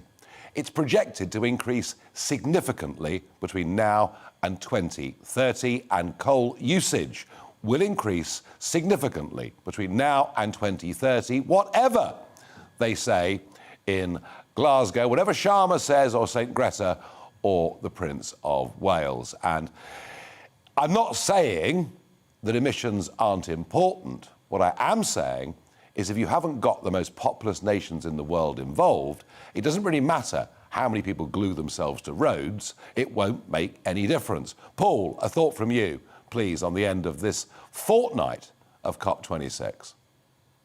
Well, a thought from me is what on earth does phase down mean? I mean, I've heard of phase out, but phase down just seems a bizarre kind of meaningless phrase. I mean, I tend to agree with you on this. I think we've been too quick to phase out coal, and I think that's had a real impact on us in terms of our energy security. We're seeing the pressures that we're now under because we're reliant on our gas supplies from other countries. And in fact, a few months ago, I think the situation was so bad that we had to fire up again one of our coal-fired plants, I think at West Burton, in order to ensure that the lights didn't go out in certain places. So I think it is a bit of a flop. And my concern is that, and I banged on about this previously, I just don't think there's a serious plan. I think there's a lot of warm words about moving to a new green economy, but there isn't enough thought and debate about the consequences of that, what that means in a world where renewables are still unreliable, whether we like it or not, and in a world where thousands of jobs are still dependent on those industries which may be wiped out, and the impact that has on those communities and those individuals. And also, as I said previously, Nigel, there has to be a more temperate debate about this. There's too much hysteria, there's too much hyperbole, there's too much catastrophising, saying that the world is going to end unless something is done soon. We need a more temperate debate. Yes, climate change is real, it's an issue, but let's have a sensible, temperate debate in the future about it. They've overdone it, and they've turned people off. And here's what's really interesting. Despite all the talk from this government about climate change, and it's endless, despite us hosting this global Beano of COP26, when people are asked what issues matter to them, the environment and global warming come below the next issue we're about to discuss. And I've been predicting for the last 2 years that what was going on in the English Channel is something that was going to get out of control. I'm sorry to say that all of my predictions have been right. And indeed, last week, we saw thousands of people coming in the space of a week, 1,200 people on one day. And unless something changes, well, by this time next year, it could begin to look a little bit like the Mediterranean was in 2015. Now, the response from Boris Johnson, the response from Priti Patel is to blame the French. And it may well be true that the nearly £200 million that we've given and pledged to the French isn't being used particularly well. But the real point is this, folks. The reason this number of people are coming to the United Kingdom is because the French don't offer four-star hotels. The French don't offer £38 a week spending money. The French don't offer free dental care, free health care. It's the pull factors. Now, a remarkable story in all of this is today's Mail on Sunday. The front page of the Mail on Sunday says the outgoing head of the Border Force has described, well, it's Sunday, so I'm going to be careful, B borders as just such a pain in the, let's go for backside, shall we? Something like that. And this is really a truly astonishing story. How can the outgoing head of Border Force say that borders are a pain, as if he doesn't really care about them, as if they don't really matter? Perhaps that's why Border Force are doing such an absolutely awful job down at Dover, but an awful job at Heathrow and in many other places too. Border Force are not fit for purpose, and it's remarkable, given all the money we're spending on Border Force vessels, that there are days now when they won't go out because it's too rough. So the RNLI, the volunteer crews, have to fill in for them. Paul, this issue of what's happening in the Channel, really interesting. I was up in Sunderland, as I mentioned already, and people in Sunderland were furious about this. Furious for two reasons. One, a Brexit voting area, and taking back control of our borders and taking back control of legal immigration was a very important part of that vote. And secondly, because 17 times the number of those who've crossed the Channel are being placed in hotels and housing in the northeast of England as they are the southeast of England. This issue is beginning to cause this government a real problem, isn't it? I think it's certainly more of an issue out there in the country and provincial Britain than much of the media realises, and that the government would care to admit. And I think what it does is it just basically violates people's sense of fair play. Most people, in my experience, are pro-immigration. They're tolerant. They believe that the country needs immigrants to come here and to work and to contribute to our society, but they want the thing to be regulated properly. They want the system to be managed properly. They want numbers to be modest and manageable. And when they see daily pictures of people turning up undocumented on our shores, over 1,000 people on one particular day, there's a whole sense of queue jumping about the whole thing, particularly when people are leaving France, which is one of the most civilised and safe countries on the planet. So it is an issue, and the government hasn't got to grips with it, and it's going to hit the government at the polls eventually, I suspect. And they seem, frankly, to have no idea how to address the situation. No. That's the truth of it. No, they don't. And you use the word modest, and that's right. They want fewer numbers to come than the very large historic numbers that have come over the course of the last 10 to 20 years. Of that, there's no question, and the Brexit vote was a very important part of that. In terms of government policy, well, Priti Patel's pushback policy hasn't been used at all, And even Boris Johnson himself is now suggesting that it's going to be difficult to enact. They don't really have a clue what to do. But it leads on, Paul, to the next really big story, which is what is going on the Belarus border with Poland. And it looks, although, Belarus, with support from Vladimir Putin, is almost encouraging people to come from the Middle East and to get into the European Union. So there are two issues here, Paul, I think. One is what is happening on that border.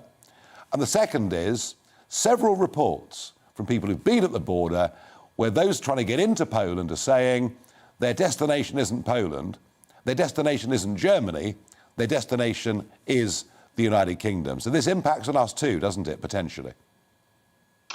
It does, in a very real way, yeah. I mean, look, the Belarusian leader, Lukashenko, is clearly a despot, and I've no time for Putin either, and I'm sure that they are up to something. But what's been, I have to say, what's been interesting is the response of the EU and to the supporters of the EU who have spent, frankly, a long time castigating the UK and voters in the UK for raising any concerns over immigration and for calling for proper border controls here. And all of a sudden, in some cases, these same people are rallying to the side of Poland and saying, yes, Poland is absolutely right to position its troops on that border to stop people coming in. In some cases, actually, it appears that Polish troops have been pushing those prospective migrants back across the border, which is in breach of international treaties. So there seems to have been a bit of a volte-face that when the EU, which actually tries to govern its own border in a very rigid and robust way, when it does that, apparently that's okay, that's the right thing to do because borders are good, but when the UK does it, it's wrong. So there's the stink of hypocrisy about this debate, but it certainly does have implications for us in the UK, Nigel, yes. It does, and it's a story that will not go away. Now, each week we aim to talk to somebody at the heart of their community to talk about what brings us together. Well, at least we hope it does, and that's why we call it Common Ground. And this week we're joined by Imam Ajmal Masra. Good morning to you. Good morning. It's Remembrance Sunday, and I was very struck by one thing today. I mentioned as I drove into the studio today, I passed the Australian memorial, and of course, 40% of those that served in both those world wars came from what was then the Empire, now, of course, known as the Commonwealth. So countries like India, Pakistan, Bangladesh. This actually is a day, isn't it, when all of us, all different communities, can come together. Yes, indeed, and we must come together. Our history, unfortunately, hasn't been told in an inclusive manner for too long, and I'm very grateful to you, Nigel, for actually saying that at the outset, that the sacrifice made by all nations must be recognized, all people of the world, so that we could live peacefully, we could live with rule of law, we could live with democracy, we could live with prosperity and happiness across the globe. So that's the celebration, that our people, the people of all faith and background, came together, fought tyranny, fought troubles, and helped us shape our modern world. However, while we celebrate or commemorate their deaths and sacrifices and celebrate our achievements, we have forgotten one thing. The world isn't equal, the world isn't fair, and the world isn't operating as cohesively as it should have been. And that in itself is a shame on all of us. And it also creates a terrible way of paying tribute to our people who sacrificed their lives when the world that they fought to create hasn't been achieved as adequately as they would have liked to. So I would like all of us to stay together, stand together, to see the world becoming better, fairer, and more peaceful. Unfortunately, that's not the case today. No, I get the point, although arguably, if we hadn't all done what we did, with huge American help too, it's worth, and Russian help too, it's worth remembering, if we hadn't done what we'd done, then maybe much of Europe would have been under the Nazi jackboot for decades. So we'll have to look at it both ways. Moving on from today, some statements last night up in Glasgow at the end of COP26. Frankly, nothing of any significance has come out of this, has it?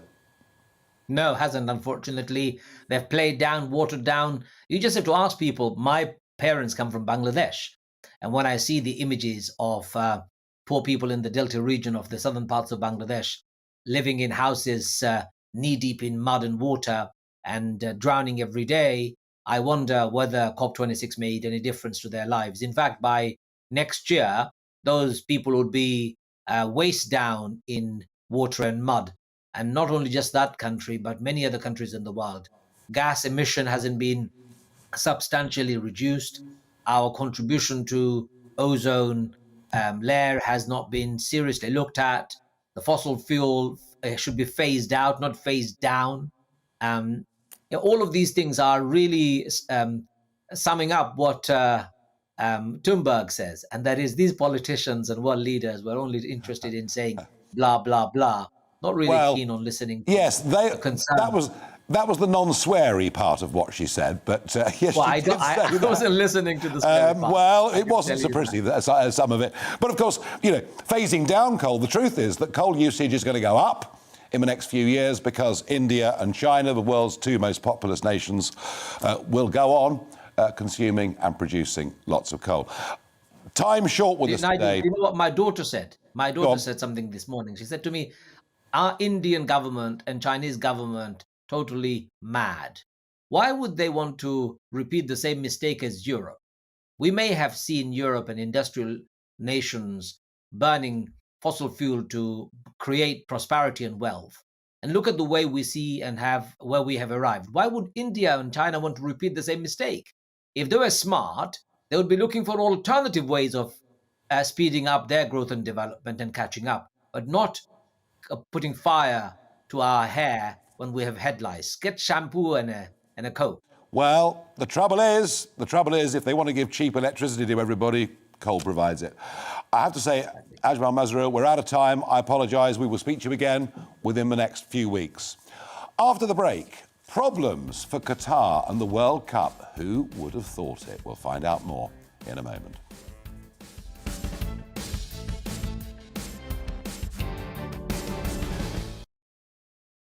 You're watching GB News live across the UK and the world on our digital stream. GB News is Britain's news channel. We are the UK's home of discussion and debate from all perspectives. We are here for you. Don't forget to join our YouTube community by clicking on that subscribe button. And if you want the GB News app, you can click and catch up on programmes anytime. We love to hear from you, so email us. gbviews@gbnews.uk. Thanks for being part of the GB News family. My name is Andrew Doyle. Join me every Sunday evening at 7 p.m. for Free Speech Nation. This is a show where we address current affairs and news stories of the week with the help of two wonderful comedian panellists. I brought in comics because I want to give it a lighter edge, and also they work for less. See you there.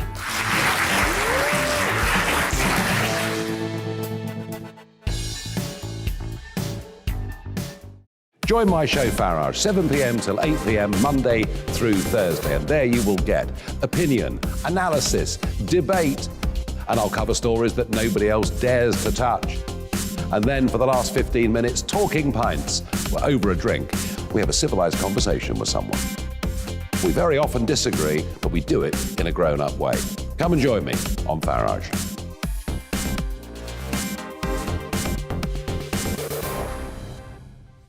I'm Colin Brazier.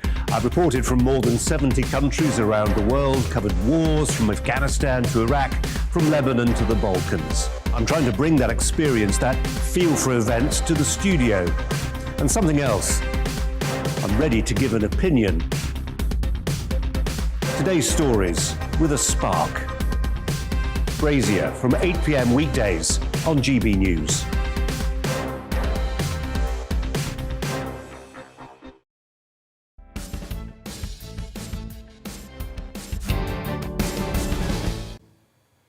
Now, the Qatar World Cup is 1 year away, but what can we expect from a tournament? Well, Aidan McGee, writer and broadcaster, joins us. Aidan, there are no good stories coming out of the World Cup being hosted in Qatar. In the summer, what I understand the temperatures could be in the low 40s. All sorts of stories about how the award got made. And we won't speculate on that right now, but there is a breaking story overnight about Qatar. Yeah, I mean, look, it's the Mail on Sunday. They've done a World Cup 2022 investigation. It's a year out from the beginning of the tournament. It's really flown round, hasn't it? I mean, I remember 2010 when it was actually awarded to Qatar, albeit among that controversy that you mentioned just then. But the Mail on Sunday say they've been to, or Ian Herbert, a guy I know well, works out of Manchester. He's been over to Qatar to assess the situation, to see how they're prepared. And he's unearthed through some interviews with construction workers there that the Qatari government is actually sending immigrant World Cup workers away from the country early and placing them on unpaid leave for 5 months. So they're literally not visible to the watching world, who will be have their eyes trained on the World Cup for that, probably a couple of months before, maybe a few months afterwards. They're going to be asked to not return until January. Don't forget they're the lifeblood of the development of the Qatar over the last 10 years, and they earn some of them are earning £10 a day, and they're having to travel for 2 hours. And a lot of them have died in the construction. I mean, oh yeah. I know this happens in all building projects. There are fatalities. Yes. But from what I've heard in Qatar, a lot of people. Yeah, absolutely. I mean, not just in Qatar, across the Emirates as well. And as you say, it's quite a common thing. But, yeah, that's been going on for a long time. We never see the official figures because it's quite a secret regime. They've not responded to any requests for comment by the Mail on Sunday. They also, these workers, I don't know if you know, they also have to pay workers' rights a fee to pay to actually work in the country. This is like thousands of pounds. Yeah. These are guys earning £10 a day. It's thousands of pounds. It's a loan. It's a high-interest loan. They're going to have to be on unpaid leave for this 5 months. So I don't even know where they're going to be taken for this 5 months. But all building is going to cease. And, yeah, it's all quite unedifying. I mean, the context, mind you, was I was there in 2010. I was there for the News of the World. My editor said to me, I was doing another job there, pop in and see the bid, see if they can give you any excellent pictures and graphics of what things are going to look like. They had no inkling whatsoever, and that was 5 months out from the award of the bid, or the award of the tournament, rather. They did not know or did not believe they were going to be even in the running, and then 5 months later they get the tournament. It was absolutely astonishing. Well, it seems that it's going to go ahead. Yes. Whatever happens, it's almost too late to There's also going to, at the end of the Premier League season, so the restart of the Premier League season after the end of the tournament, 7 days. Wow. 7 days. Yeah, which the clubs won't be thrilled Absolutely not. But England in action again on Friday evening, albeit not against the best of opponents. Quick thought on that, a hat-trick for Harry Kane. To be fair, Albania are third in the group. They're not the Albania we knew back in the 80s and 90s. They're not a bad side, but look, 5 goals in the first half, as we alluded to, just offset earlier on today. They took their foot off the gas in the second half, probably at the request of some of the clubs. The job was done. Harry Kane, who we haven't seen score in a while at club level, he gets a hat-trick for England. That's really good. They've got a game tomorrow. They need one more point to secure qualification against San Marino. That'll be a breeze. Southampton, nearly said Southampton. No, San Marino, sorry, are the lowest-ranked team in the world, so we expect that to we should do OK there. We should do OK, yeah, exactly. So, and then the subtext to that is, of course, Gareth Southgate possibly signing an extension to his contract, £3 million to £6 million. And worth thinking about Gareth Southgate. A year. That not only, it's a lot of money, but not only has he been pretty successful, relatively successful with England. I mean, we've more than relatively, I'd say. More than relatively. There aren't too many guys who've taken England to a World Cup semi-final in Russia. And then 3 years later, obviously, the Euro 2020 was delayed because of the pandemic. So maintain that momentum 3 years later is difficult to do. They go one step further and get into a final. That's uncharted territory, really, for England for many, many years. We haven't been to a final since 1966. So the FA are well within the rights to say, look, this guy's performing, therefore we have to reward him to keep him. My question would be, where are the queue of Premier League clubs in relation to trying to recruit Gareth Southgate? There's lots of jobs that have gone this season. Nobody has really made the effort to take him away from the FA. That's not to say he wouldn't be in demand at the right time. Yeah. But £3 million to £6 million. The FA seems to be negotiating with itself. And he's been the manager for an incredible 66 games, or 67 games. Yeah. I mean, listen... It's a long reign, isn't it? We haven't seen a reign as long as that probably since Sven-Göran Eriksson between 2001 and 2006. I don't recall any. Capello was there for a while. I don't think... 66 games, pretty decent. His win ratio is very high as well. Yeah. No, he's done very, very well. Yeah. Aidan, thanks for joining us. And I promise you, as the next year or so goes by, Qatar will be in the news again and again and again.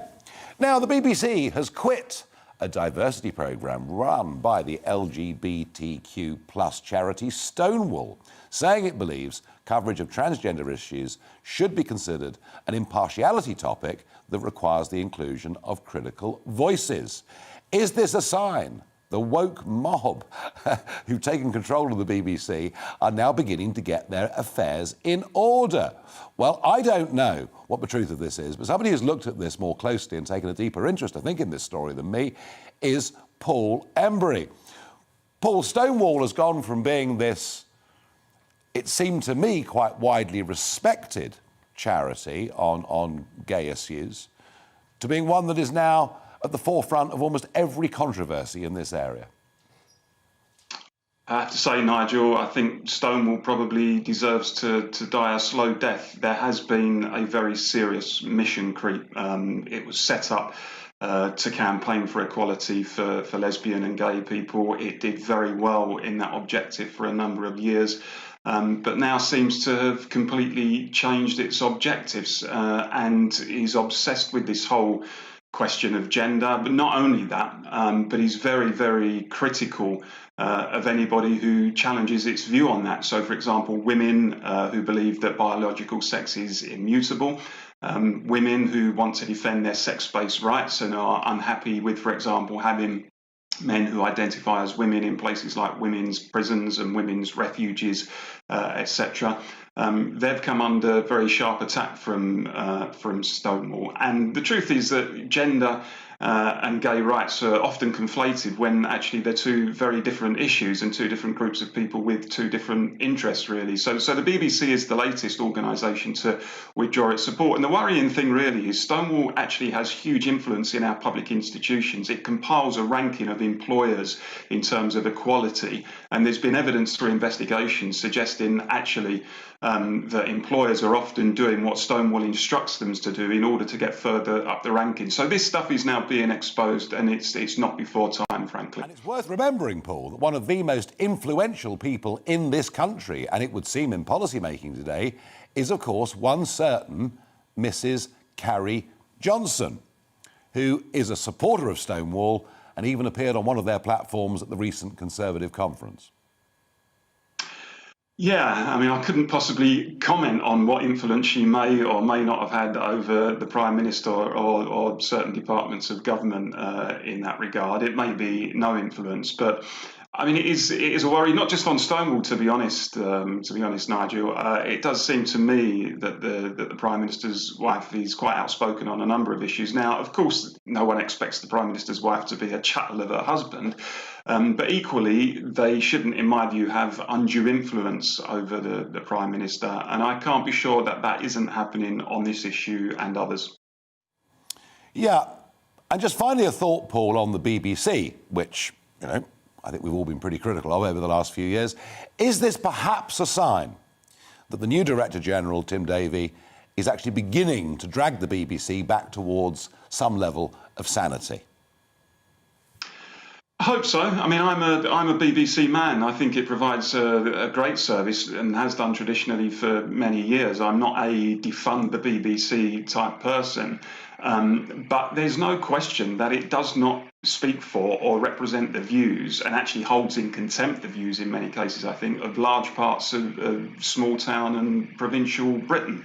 And I think that's why so many people out there in the country are getting angry with it. I mean, it is imbued with this sort of radical cultural liberalism, as Andrew Marr, of all people, described it some years ago. Even he said it as one of the BBC's star men.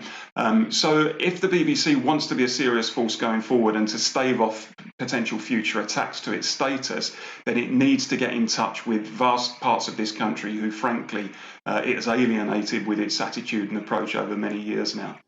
But is this a sign that Tim Davie's getting a grip? I think so. I suspect there will be elements within the BBC who will resist at all costs moving in the direction that Tim Davie probably understands that it needs to go. And, you know, I've been for interviews and to do media work inside BBC headquarters, and, you know, it's a very narrow demographic with a very narrow point of view. That much is evident to you when you just walk through the corridors and the studios, and that needs to change, and it needs to change quickly. Yeah, no, I agree with that. Well, we've got a couple of minutes left on programme. A few closing thoughts from you. Max says, as a member of the public, I can see this for what it really is. It's the anti-government brigade trying to tarnish the government in a bid to make political points and breaking headlines. This is about second jobs. If you want to ban second jobs for MPs, then do it across the board, not picking and choosing which ones are OK and which ones aren't. It says here, the smell of the self-righteous, hypocritical left is what I sense. I don't think it is, Mac. I'm going to take issue with you. Actually, there's a very large number of conservative commentators, conservative voices, who have been deeply critical of what's gone on over the course of the last few days, deeply critical of the Prime Minister's role in this, and certainly people like Alistair Heath, commentators on the Daily Telegraph, are way, way, way away from the self-righteous, hypocritical left that you potentially described there. And this is becoming a bigger and bigger problem. Steve says, should MPs have second jobs, as most fail to fulfil their main employment? My question is, would they have these lucrative jobs if they were not politicians? Do you know, Steve, it's a difficult one, and it divides. There are some people as MPs who are earning more money than they've ever earned before. There are other people as MPs who've given up a huge amount of potential income to be MPs. There is no general rule across the board that fits every situation. What I do know, having been an MEP for nearly 21 years, is you can work as hard or as little as you want as a public representative. And it's very difficult to change that, it really is. Well, thank you for being with me today on this Remembrance Sunday. Please stay with us here on GB News, where Alistair Stewart will join you next with more coverage. Well, looking ahead at the weather then, and UK is looking rather cloudy. Rain and brisk winds across the far northwest of the country. Across the southwest, any fog patches clearing to give a fine morning, some sunny